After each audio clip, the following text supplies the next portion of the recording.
Mr. Bloxham here, Bay House School, we're doing potatoes today, roughly 7 or 8 different potato dishes. The pupils won't know any of them, possibly they might know some, they might know croquette. When I worked this out, we were going to do 700 grams, which is just over a quarter, but we're going to do a third of a bag as long as we've got enough, because it wasn't a lot once it was, I split it up. So this one's about 300 grams, this is about 200 grams, this one's about 100 grams, right? This is actually only 150, but once you have the skin on. So the first thing I'm going to do is I put some potatoes in the oven. That's the first thing you'll need to do. Now I put a skewer in some of them, so they might help them cook quicker. Can you, Miss, just double check, see if any of them are cooked for me, Miss? Now I cooked the big one, so you need to cook the biggest one you've got, because we're going to put that in the jacket, and you prick it with a fork and just put it in, basically. So the next one I'm going to do is the fondant one and the leaf potato. So this one I'm going to use for this. No, my one's Miss. My one's Miss. Cheers, my one's went in first, please, in that one over there, cheers, Miss. So in here, I'm going to make the leaf-shaped potato. Now this one here is a roast potato. So you go like that, then you need to come a bit nearer with the camera. Then we cut down the middle. And I'm going on a brown chopping board. If you haven't got any of those, we've only got one brown one, so you'll need to do it on the white one. Then, with a small knife, you'll have to watch this because this is tricky. We put the veins in, right? So that's going to be a leaf. Then we do the other side. Yeah, one. I've only got 3 here. I could have got 4 in here, to be honest. And these are 45 degrees. That's a lot harder than it looks. Then it looks like a leaf. These can be parboiled or just straight roasted. Now the next one we're going to do is a fondant. So we cut the bottom off so it doesn't wobble, then we just cut it round, yeah? We get the right size one. So that one's going to be a bit small, I'm going to waste some. That one I'm just going to manage it, so I'm going to use this one here. So rather than just do like a normal roast potato, you get like a nice round one like this. Now these can be parboiled, or you can cook them in stock and butter and wrap them up, and then take the actual foil off. So you can put them in a dish like this, or a metal dish, a little one like this, and then foil them with some stock and butter. So I might do that, or I just might parboil them, roast them, or just roast them straight away. These scraps may be all put together, and then the class between you can boil them and we can mash them. But the main ones we're mashing are the jacket ones. That's the first one done. The next one is the bollinger. So we slice this one thinly, the large one, with the small ones.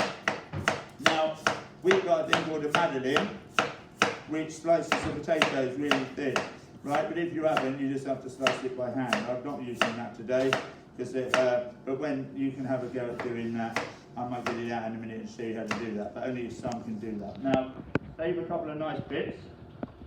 And I've also got a heart-shaped cutter. You can only do 2 tones. You can all do a leaf, then either do a heart or a round one. I'll show you a round heart in a minute, it's nice and obvious. These ones here, I'm going to cut a few. I'm just going to cut some of them for the top. So the top ones, I can put all the scrappy ones, I've just thought about it, the scrappy ones can go in the bollinger, so that's one thing you can do to the foot of that. So as you can see, I've got some right perfect round ones that I'm going to put on the top. Maybe move the camera a bit closer so you can see these. The nice perfect round ones. So they're going on the top, yeah, and it's going to look a bit neater. Now this is called bollinger. I probably not pronounced it right. We've got a French lady in the room actually. How do you pronounce it? Boulanger, meaning bakery. Yeah, because they used to do them loads of years ago. They used to go and put them in the baker's ovens while the bakers were on, when they were all made from coal and stuff like that. So we're going to flavour them, and in this we're going to put some melts of butter. We're going to put in about 1.5 tablespoons. Yeah, then we're going to put in 3 tablespoons. And that was too much, of boiling water. It's not boiling anymore. I've got a stock cube here, we're going to crush it up. Now then you can put some herbs and salt. I might not need any salt where we've got the herbs, right? So this, obviously this isn't quite boiling. If it was boiling I wouldn't be able to put my hand in it. Stir this up, dissolve it a little bit, best you can. Right, put it all on top. Stir it up. Now I've got some thyme here which we've grown, and I've just picked some of these, so I didn't pick, I've got one of the pupils to pick it. And we'll put a little bit of thyme in, and then we can put it in one of these dishes. So I'm going to put it in this dish, right? And then I'm going to put the fancy stuff on top. Then I'm going to brush it with butter. So this isn't flavoured so much, but the steam will come through. Then I'm going to wrap this up with foil. Right, now this will have foil. So this needs to be pushed down a bit. Put them back on top like so. This isn't quite deep enough. because it's like bulging up a bit, but then you could make that maybe look a little bit neater. Then we brush it with butter. If we don't brush it with butter, it might go brown, and that will keep it moist. We need to cover that with foil. So I'm going to cover that with foil, put it in the oven. You need about 3 tablespoons of and you can put pepper in there. So I've got some pepper in here. You've got white pepper, it looks good in potatoes so it doesn't look black. So you could have put a bit of pepper in there if you like pepper. I've got some dried herbs here if you want dried herbs instead, but the fresh herbs are better. And then you could put a little bit of pepper in it rather than on top would be better actually. And this is black pepper, and it looks black bits, which isn't quite so good with potatoes. Then with foil, we wrap it up. This might overflow, so this will be good sitting on the same dish. Or maybe a different dish. The 2 of you could get one of these dishes. You're meant to bring your own dish in, by the way. Some have and some haven't. So I'm going to put them on here for a minute because they're easier to get out and the water will overflow and fall on the tray. These will need butter or oil on, or parboiled. I reckon they're slightly better parboiled.